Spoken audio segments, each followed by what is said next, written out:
In this digital story project, I worked with the Institute of Psychiatry here at King's, in particular with Anula Nikapota, and we constructed 10 cases in which children come for the first time to see their counselor.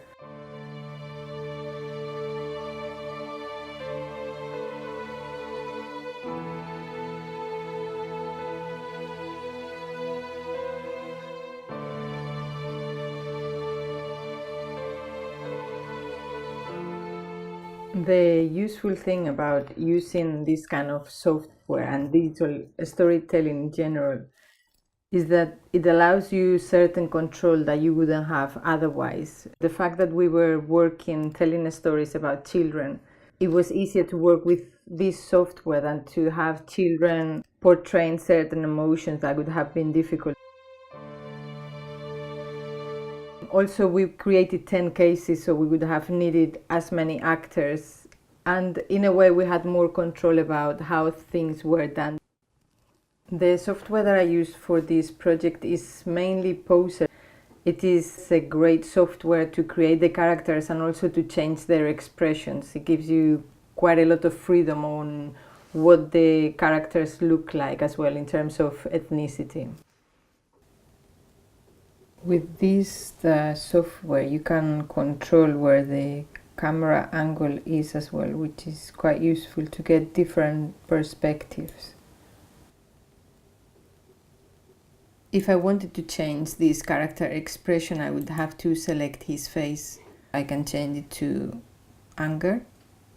I also have control of individual elements, like it could be the eyes, if I needed this person to accurately look into the camera, for example.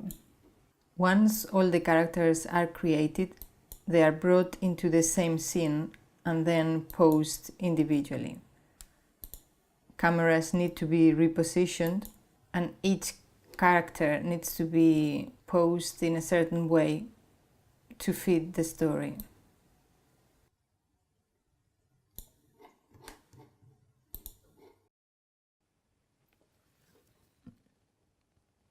The stories in themselves were quite touching, some of them, and for me it was quite difficult to know, not to know what was going to happen afterwards. So I used to have these conversations with Anula and she would explain to me what had happened, because I create the story just to the point where this first counseling session starts, and in some cases the children start opening up, but I never know what happened in their life. Even though we just used comic-like characters to produce these stories, it was quite interesting to see how the students engaged and how they discussed the cases as if they were real people.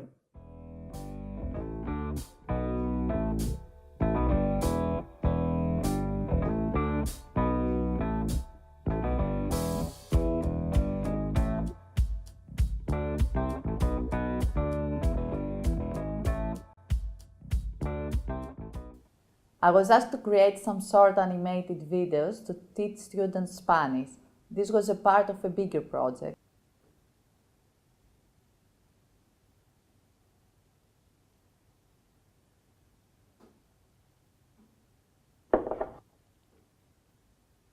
All of the stories in the video, they have a common underlying story.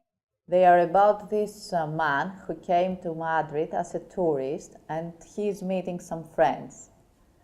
For example, there is one story where this man goes to the tourist office and is asking on information about Madrid sightseeing. La Plaza Mayor. Y el Parque del Retiro.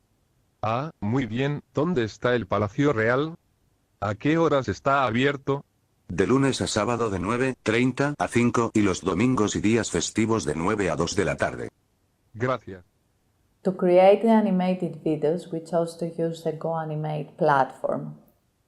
We chose this platform because it is very easy to use and at the same time it has all the desired functionality.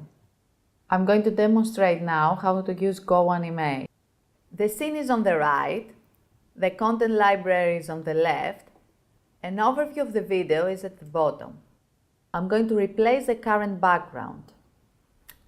Click the Background tab and drag over a new one. The current background is automatically replaced. To add a character, click on the Character tab, choose the character and drag it over like this. In the Actions tab, I can pick an action from the many available. I will search for walk. You can see a movement is automatically added. I will use text-to-speech, but you can also import your own audio file or even record yourself using the microphone. It is beautiful to walk in the park. An advantage of GoAnimate is that it is not a software, it is an online platform. You don't have to install anything on your computer, and you can take your projects with you wherever you are. I would recommend to use this software if you don't have advanced design skills and you don't want to spend too much time in creating a video. It is also very flexible software as it gives you many options, like choosing from many backgrounds, characters and objects to add to a scene. And at the same time, it's fairly cheap, so anyone can buy.